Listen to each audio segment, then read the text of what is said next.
नमस्कार। पत्रकारिता और मीडिया इंडस्ट्री के चाल चरित्र को परखने के कार्यक्रम मीडिया वॉच में आपका स्वागत है। मैं हूं डॉक्टर मुकेश कुमार। दोस्तों, सुशांत सिंह राजपूत और कंगना रनौत को मीडिया ने जिस तरह से कवरेज दिया, इससे साफ हो गया था कि वो एक किस्म की राजनीति कर रहा है। लेकिन अब जबकि दीपिका पादुकोण, अनुराग कश्यप और करण जौहर को निशाना बनाया जा रहा है, तो ऐसा लगता है कि क्या कहीं इसके पीछे कोई बड़ा एजेंडा काम कर रहा है। आज हम मीडिया वॉच में इस एजेंडे की पड़ताल करेंगे। हम ये भी देखेंगे कि हमारे मीडिया का रवैया अक्सर किसान और मजदूर विरोधी क्यों होता है, वो उनकी समस्याओं, उनकी चिंताओं में शामिल क्यों नहीं रहता। इसके अलावा आज हम ये भी देखने की कोशिश करेंगे कि सत्ता के लालची पत्रकार किस तरह से राजनीति की कटर गंगा में बेशर्मी के साथ उतर जाते हैं, जैसे कि प्रभात खबर के पूर्व संपादक और वर्तमान उपसभापति हरिवंश के मामले में देखने में आ रहा है। तो आइए शुरू करते हैं आज का मीडिया वॉच।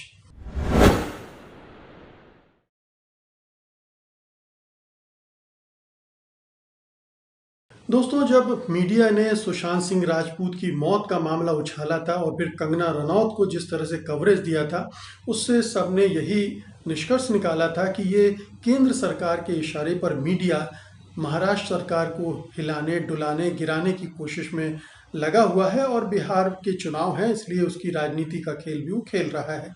लेकिन अब जबकि कई और बड़े कलाकारों को निशाना बनाया जा रहा है ड्रग्स के मामले को लेकर, तो ऐसा स्पष्ट होता जा रहा है कि नहीं, ये एक छोटा एजेंडा नहीं है, बल्कि बड़े एजेंडे के साथ ये काम हो रहा है, क्योंकि खास तरह के लोगों को ही निशाना बनाया जा रहा है। हम जानते हैं कि दीपिका पादुकोण जेएनयू के प्रदर्शनों में हिस्सा लेने गई थी।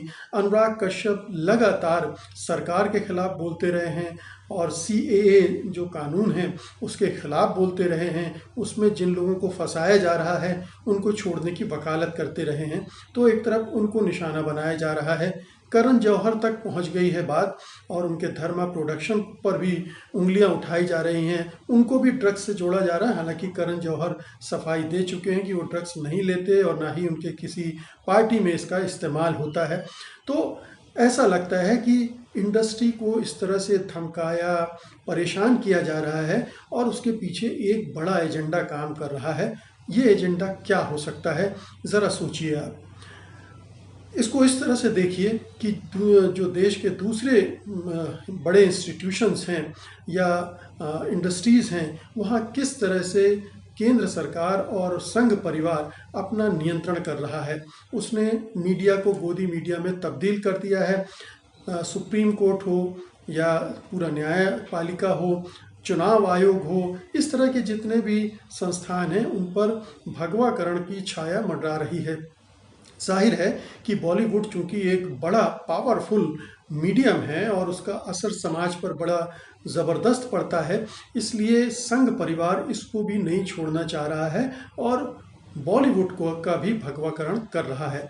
तो वहाँ भी उसकी जो पोलराइजेशन की पॉलिटिक्स है, ध्रुवीकरण की राजनीति है, वो आ गई है। वहाँ जो एक बॉलीवुड की लंबी परंपरा रही है हिंदू मुस्लिम भाईचारा की, उस पर भी कुल्हाड़ी चला जाने की कोशिशें हो रही हैं। और जाहिर है कि ये जो कुछ भी हो रहा है अनायास नहीं हो रहा है। अगर नारकोटिक्स ब्यूरो कार्रवाई कर रहा है, छोटी छोटी चीज़ों को लेकर इतना बड़ी कार्रवाई कर रहा है और अभिनेताओं को बुलाकर, अभिनेत्रियों को बुलाकर पूछताछ कर रहा है। रिया चक्रवर्ती को तो जेल में ही उसने बंद करवा दिया। तो ये तमाम चीज़ें बता रही हैं कि ये कुछ अनायास नहीं हो रहा, बल्कि एक पूरा प्लॉट है जो रचा गया है, एक पूरा चक्रव्यूह है जिसमें जो भी सरकार के विरोधी हैं, एक तो उनको ख़त्म करना है, बॉलीवुड को पूरी तरह से अपने सांचे में ढालना है, उसका भगवाकरण है। तो ये बहुत स्पष्ट है, इस मामले में कोई किसी को संदेह नहीं होना चाहिए। हम काफ़ी दिनों से सुनते आ रहे हैं कि पांचजन के एडिटर ने भी अभी कुछ समय पहले कहा था, जब आमिर खान टर्की की प्रधानमंत्री की राष्ट्रपति की पत्नी से मिले थे, तब भी ये आरोप लगाया गया था कि ये खास तरह की फिल्में नहीं बनाते, राष्ट्रवादी फिल्में नहीं बनाते हैं।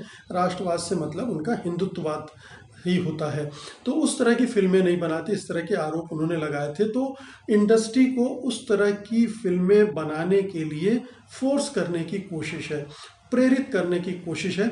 और हम जानते हैं कि कुछ समय से इंडस्ट्री में इस तरह की फिल्में बन भी रही हैं जो संघ के नायक हैं, संघ की आइडियोलॉजी है, उसको लेकर फिल्में बनाई जा रही हैं जिसमें हिंदुत्ववाद को महिमा मंडित किया जाता है और दूसरे धर्मों के लोगों को निशाना बनाया जाता है, उन्हें कमतर बताया जाता है, उन पर शक किया जाता है, उनके प्रति नफरत पैदा की जाती है। तो ये इंडस्ट्री में एक नया चलन पैदा करने की कोशिश संघ परिवार कर रहा है और जाहिर है कि उसकी आइडियोलॉजी से सहमत लोग संघ बॉलीवुड में भी हैं और कुछ उस लाइन को टो कर रहे हैं, वो सरकार की मदद कर रहे हैं इस काम में। और कंगना रनावत हों, अशोक पंडित हों, अनुपम खेर हों, इस तरह के लोग भरे पड़े हैं इंडस्ट्री में। तो एक तो ये है, अब इसका जो आने वाला भविष्य है वो किस तरह का होगा। आप साफ साफ देखिएगा कि कुछ समय बाद उन लोगों को निशाना बनाया जाएगा जो संघ परिवार की आँख की किरकिरी बने हुए हैं। ख़ास तौर पर जो खान का दबदबा है इंडस्ट्री में, सलमान खान, शाहरुख खान, सैफ अली खान, आमिर खान, इनमें से किसी पर भी निशाना साधा जा सकता है, किसी को भी परेशान किया जा सकता है। और एक जो हिंदूवादी राष्ट्रवाद है जिसमें एक तरफ हिंदू धर्म के मानने वालों को संगठित और ध्रुवीकृत किया जा रहा है और दूसरी तरफ जो दूसरे धर्मों के लोग हैं उनको खलनायक के रूप में प्रस्तुत किया जा रहा है, उन्हें अलग थलग किया जा रहा है। तो ये सब इस्तेमाल इन सब चीज़ों के लिए किया जाएगा बॉलीवुड का। तो आइडिया ये है कि जैसे पूरे हिंदुस्तान का ध्रुवीकरण हो रहा है, बॉलीवुड का भी हो, पूरे हिंदुस्तान को हिंदुत्ववाद से लाद देना है, उसका भगवाकरण कर देना है, उसी तरह की एक कोशिश बॉलीवुड के साथ की जा रही है। ये हम देख रहे हैं, कितनी होगी नहीं होगी ये कहना मुश्किल है, लेकिन सरकार प्राणपण से जुटी हुई है और हमारा जो मीडिया है वो उसका अग्रिम दस्ता है, वो उसके विचार को लेकर चारों तरफ जा रहा है। कुछ एंकर अर्णब गोस्वामी, सुधीर चौधरी, रोहित सरदाना, अंजना ओम कश्यप जैसे, अमीश देवगन जैसे कुछ एंकर हैं जो इसी विचारधारा से प्रेरित हैं। उनकी जर्नलिज्म का कोई उसूल नहीं है, वो इसी से प्रेरित होकर इस तरह की विचारों को, इस तरह के एजेंडे को अपने कार्यक्रमों में आगे बढ़ाते हैं, लोगों के दिमागों में ये चीज़ें डालते हैं और दिमाग में डालने से बहुत सारे लोग उस तरह से सोचने लगते हैं। तो ये एक पूरी सोची समझी रणनीति है, साजिश है जो बॉलीवुड के खिलाफ की जा रही है। बॉलीवुड साफ़ सुथरा है ये हम नहीं कहेंगे, लेकिन साफ़ सुथरी हमारी राजनीति भी नहीं है, साफ़ सुथरे हमारा जो उद्योग जगत है वो भी नहीं है। लेकिन वहाँ अभी इस तरह के हमले क्यों नहीं हो रहे या उस तरह की सफाई वहाँ क्यों नहीं हो रही है, ये थोड़ा समझने की चीज़ है। इसको बॉलीवुड में सफाई होनी चाहिए, बॉलीवुड ठीक होना चाहिए, बॉलीवुड में ड्रग्स नहीं होना चाहिए, क्राइम नहीं होना चाहिए, शोषण नहीं होना चाहिए, यौन शोषण नहीं होना चाहिए और अपराधियों का पैसा नहीं लगना चाहिए। ये अपनी जगह दुरुस्त हो सकती है, लेकिन ये दूसरे क्षेत्रों में भी होना चाहिए। और सफाई अगर किसी दूसरे उद्देश्य से की जा रही है, यानी दूसरे तरह की गंदगी वहाँ पैदा करने की, तो ये चिंता का विषय होना चाहिए। और यही एक जो बात निकल कर आ रही है कि अब बॉलीवुड क्या पूरी तरह से भगवा रंग में रंगेगा, क्या उसका कंटेंट उसी तरह का आएगा जिस तरह से संघ परिवार का सोच है, संघ परिवार के नायक और खलनायक हैं वो हमें फिल्मों के चरित्रों में भी दिखेंगे, उनकी स्क्रिप्ट में दिखेंगे, उनके संवादों में दिखेंगे। तो ये एक पूरे भारतीय मानस को हिंदुत्ववाद के जहर से प्रभावित करने की कोशिश है, दूषित करने की कोशिश है और ये बहुत बहुत खतरनाक बात होगी।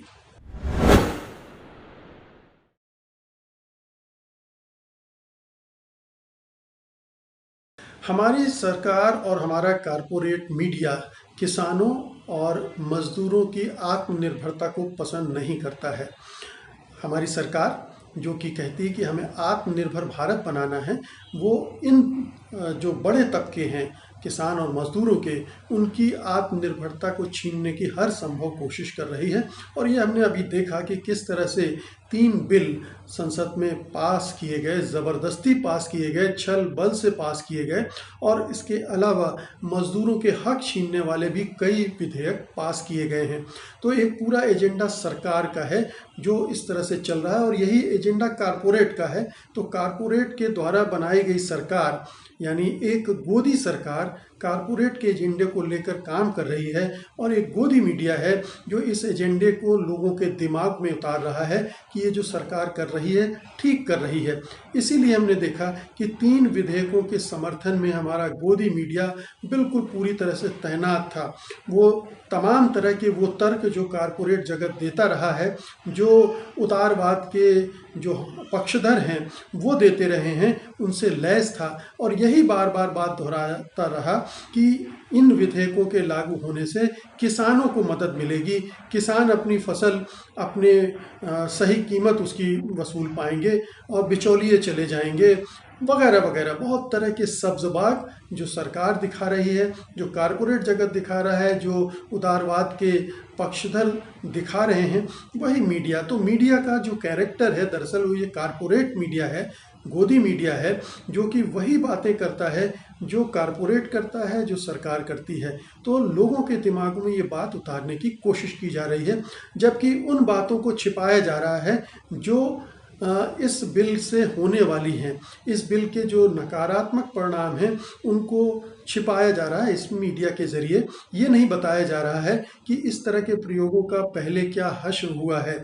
इस तरह से अगर इन बिलों को लागू किया गया तो किसानों के अधिकार कैसे छिनेंगे, कैसे उनको अपनी फसलों की कीमत अभी जो मिल पाती है वो भी मिलनी मुश्किल हो जाएगी, कैसे जो कॉन्ट्रैक्ट फार्मिंग की बात की जा रही है, धीरे धीरे किसान बड़े उद्योगपतियों के, कारपोरेट के बंधुआ बन जाएंगे, उनके गुलाम बन जाएंगे, उनके अपने ही खेतों में वो नौकरों की तरह काम करेंगे, और बाद में वो खेत भी कारपोरेट उनसे खरीद लेगा, छीन लेगा, क्योंकि वो मजबूर होंगे, वो उस खेती में दूसरों का मुकाबला नहीं कर पाएंगे। तो ये एक बड़ा षड्यंत्र है जो कारपोरेट और सरकार ने मिलकर रचा है, और मीडिया उसका सहयोग कर रहा है। इसी तरह से मज़दूरों की बात है, मज़दूरों के अधिकारों में लगातार कटौती की जा रही है। अब जो कानून पास किए गए हैं उनके हिसाब से तो जो उद्योगपति हैं उनके लिए छटनी करना बहुत आसान हो जाएगा, तो जॉब सिक्योरिटी नाम की चीज़ खत्म हो जाएगी। लेकिन मीडिया को इससे कोई चिंता नहीं, भले ही मीडिया में काम करने वालों के अपने जॉब भी सुरक्षित नहीं है, वो खुद भी परेशान है। मीडिया इंडस्ट्री में बड़े पैमाने पर छटनी की है बड़े बड़े संस्थानों ने, लेकिन क्योंकि मीडिया मालिकों का दबाव है और धीरे धीरे बहुत सारे जो मीडिया में काम करने वाले लोग हैं उनका दिमाग भी उसी तरह का बन गया है, इसलिए वो भी इन जो जिसे श्रम सुधार कहा जा रहा है, दरअसल वो श्रम बिगाड़ भी है। और ज़्यादा अगर आप निरपेक्ष शब्द इस्तेमाल करना चाहिए तो श्रम कानूनों में बदलाव कहा जा सकता है। अच्छे बुरे की बात हम लोग डिस्कशन के ज़रिए निकाल सकते हैं। तो ये साफ साफ दिख रहा है कि मीडिया किसानों और मज़दूरों के मामले में इसी तरह से व्यवहार करता रहा। आपने देखा होगा कि जब भी किसान आंदोलन करते हैं, मजदूर आंदोलन करते हैं, तो हमारा मीडिया या तो उनको ब्लैकआउट कर देता है, उनको दिखाता ही नहीं है, या कम करके दिखाता है, या फिर उनको बुरी तरह से दिखाता है। यानी मजदूर अगर आंदोलन कर रहे हैं तो देखिए देश का इतना नुकसान हो गया, एक दिन काम नहीं हुआ, 2 दिन काम नहीं हुआ। इसी तरह से किसानों के आंदोलन पे इतनी तोड़फोड़ कर दी, किसानों ने चक्का जाम कर दिया जिससे इतने का नुकसान हो गया। तो उनका ध्यान इस पर ज़्यादा रहता है ताकि इन आंदोलनों को बदनाम किया जा सके, लोगों को इन आंदोलनों के प्रति हमदर्दी न पैदा हो उनमें, इसके लिए भड़काया जा सके। तो ये मीडिया का चरित्र है जो कहना चाहिए कि अपर क्लास जो है, जो अभिजात्य वर्ग है, भद्र लोग है, जो संपन्न वर्ग है, उसके हक में खड़ा होता है। और जो लोग परेशान हैं, जो मध्यम और निम्न वर्ग हैं, उनके प्रति उसके मन में कोई हमदर्दी नहीं है। ये इसीलिए ये पूरा निजीकरण का जो एजेंडा चल रहा है सरकार का, कारपोरेट का, उसके साथ वो खड़ा। इसीलिए जब पब्लिक सेक्टर की कंपनियां बेची जाती हैं तो उसे खुशी होती है, वो दर्द नहीं होता है। वो बताता है कि ये निजीकरण देश के लिए बहुत अच्छा है। हालांकि वो बड़ी बड़ी कंपनियां जिस भाव में उद्योगपतियों को बेची जा रही हैं वो हमारे पैसे से की गई हैं, लेकिन ये उसकी चिंता का विषय नहीं है। उसे तो इसमें खुशी है कि उद्योगपति सारी पूरी अर्थव्यवस्था पर कब्जा कर रहे हैं, बड़ी बड़ी कंपनियों पर कब्जा कर रहे हैं, और इसलिए वो उनके साथ खड़ा रहता है। तो मीडिया का ये चेहरा आपको समझना चाहिए। गोदी मीडिया केवल खबरें तोड़ता मरोड़ता बिगाड़ता नहीं है, फेक न्यूज़ नहीं दिखाता, और ना ही केवल सरकार की वकालत करता है, बल्कि वो कारपोरेट जगत की भी वकालत करता है, वो निजीकरण की भी वकालत करता है, वो जो कमज़ोर तबके हैं उनके साथ नहीं खड़ा होता, उनके जो शोषण करने वाले हैं उनकी मदद करता है, उनके लिए एक पूरा माहौल बनाता है, समाज में मानस तैयार करता है कि जो सरकार कर रही है वो सही कर रही है, और इसी में किसानों और मजदूरों की भलाई भी है।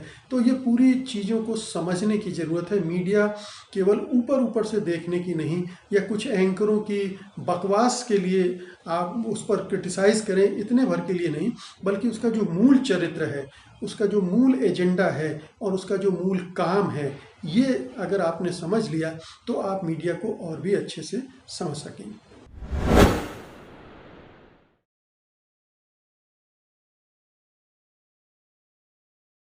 दोस्तों, इस समय राज्यसभा के उपसभापति हरिवंश सिंह की काफ़ी आलोचना हो रही है, निंदा हो रही है, भर्त्सना हो रही है।